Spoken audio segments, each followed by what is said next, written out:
Bonjour à toutes et à tous, bienvenue sur le podcast de Sageora. Sageora est un média spécialisé sur le thème du handicap et de l'inclusion. Découvrez l'actualité des politiques publiques, les enjeux du système d'accompagnement et les évolutions en matière d'accessibilité universelle. Sur son site, Sageora propose des contenus synthétiques gratuits pour mieux comprendre et accompagner. Vous pourrez retrouver le lien du site dans la description. Bonjour, aujourd'hui on plonge dans un vrai phénomène, un petit truc en plus. Le film d'Artus qui a créé la surprise en 2024. Un succès énorme, en France, en Suisse. Une comédie qui parle du handicap mental avec beaucoup de tendresse, d'humour aussi. Oui, bonjour. Et c'est vrai que ça a touché énormément de monde. Alors l'idée aujourd'hui, c'est d'aller un peu plus loin que le simple succès en salle. On veut explorer comment ce film dialogue avec la place du handicap dans notre société, en France notamment. On va regarder ça de près, avec des analyses du film, les débats qu'il soulève, et puis aussi la réalité des chiffres, la situation en France, et ce système des vacances adaptées qu'on voit dans le film. Tout à fait. C'est un sujet essentiel parce que, ça touche des millions de personnes, directement ou indirectement. On parle de 12 millions en France quand même.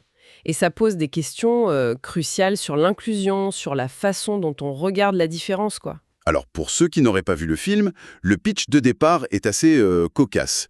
Deux petits malfrats, en fuite, se planquent dans une colonie de vacances. Mais pas n'importe laquelle. Une colo pour adultes en situation de handicap mental. L'un se fait passer pour un résident, l'autre pour son éducateur spécialisé. C'est ça. Mais le truc vraiment fort, c'est le choix d'Artus, qui est aussi acteur et réalisateur, de caster des acteurs qui sont eux-mêmes en situation de handicap mental pour jouer ces rôles. Pourquoi ce choix est si important d'après vous ? Ça change tout, en fait. Ça apporte une authenticité qui est palpable. Tout le monde l'a souligné, d'ailleurs. Et surtout, l'humour fonctionne. Il fonctionne parce qu'on rit avec les personnages, de leur situation, de leurs répliques. On ne rit jamais d'eux ou contre eux. Le film évite vraiment le piège de la moquerie ou du regard un peu condescendant. Oui, c'est juste. Et puis, il y a cette intelligence d'Artus d'avoir intégré des traits réels des acteurs dans leurs personnages. Par exemple, la passion pour Dalida ou celui qui adore se déguiser. C'est une façon de reconnaître leur singularité au-delà du handicap. Et ça permet aussi de montrer le handicap mental qui est souvent moins visible, moins représenté que le handicap moteur, l'image classique du fauteuil roulant, quoi. Et cette montée des marches à Cannes, c'était fort, non ? Toute l'équipe ensemble, acteurs valides et en situation de handicap. Ah oui, absolument. Un symbole très fort de visibilité, de fierté partagée. C'était une image assez rare et vraiment puissante. Alors justement, ce casting, ça relance un débat qui n'est pas nouveau.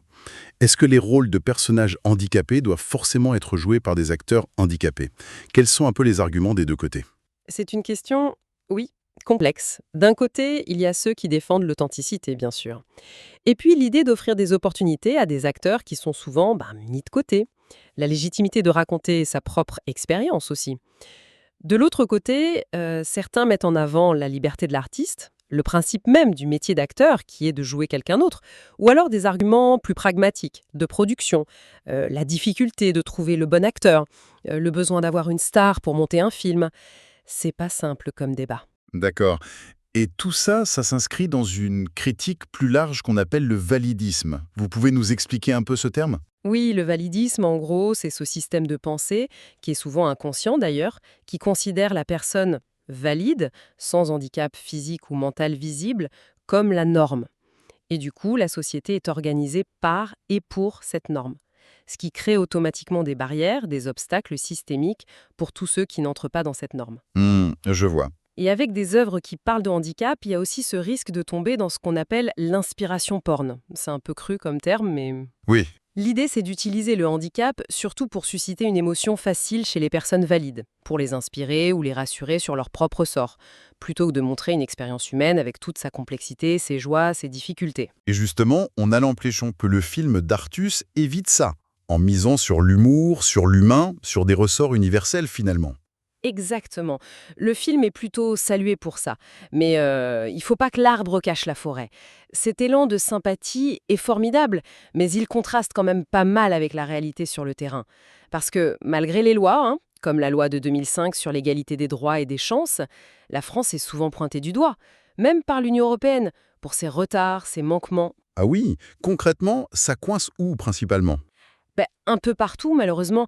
L'accessibilité, c'est toujours un combat. Les transports, le métro à Paris, et c'est l'exemple type, mais aussi beaucoup de bâtiments publics. L'emploi aussi. Le taux de chômage des personnes en situation de handicap, c'est toujours le double de la moyenne. C'est énorme. Le double! Ouais. Et puis l'école. Le manque de moyens pour accompagner correctement les élèves qui ont des besoins particuliers, c'est criant. Ça mène à des situations parfois aberrantes, comme ces enfants autistes français qui sont envoyés en Belgique faute de structures adaptées ici. C'est vrai. Et il faut aussi penser aux handicaps invisibles, non? Les troubles psy, cognitifs, les maladies chroniques. C'est encore un autre paire de manches pour la reconnaissance et la compréhension. Tout à fait. Et c'est souvent une source de grande souffrance, ce manque de reconnaissance. Alors, revenons au film et à son décor. Cette colonie de vacances. Ça nous amène à parler des vacances adaptées organisées, les VAO. C'est un dispositif spécifique en France, c'est ça? Oui, exactement. Ce sont des séjours spécifiquement conçus et encadrés pour des adultes en situation de handicap mental ou psychique, pour leur permettre d'avoir eux aussi des vacances. Ça semble indispensable. Est-ce que ça fonctionne bien? Est-ce qu'il y a des problèmes? Il y a des défis, oui. Déjà, il y a beaucoup plus de demandes que de places disponibles. L'offre est insuffisante. Ensuite, c'est le coût. Ces séjours coûtent cher, notamment à cause de l'encadrement nécessaire, qui doit être qualifié et nombreux. Hmm, Et même s'il existe des aides, comme la PCH, la prestation de compensation du handicap, c'est souvent compliqué à obtenir, et le reste à charge pour les personnes ou leurs familles est très très élevé. C'est un vrai frein. d'accord. Et le dernier point, c'est le recrutement des accompagnateurs. C'est un secteur qui peine à attirer et à garder son personnel.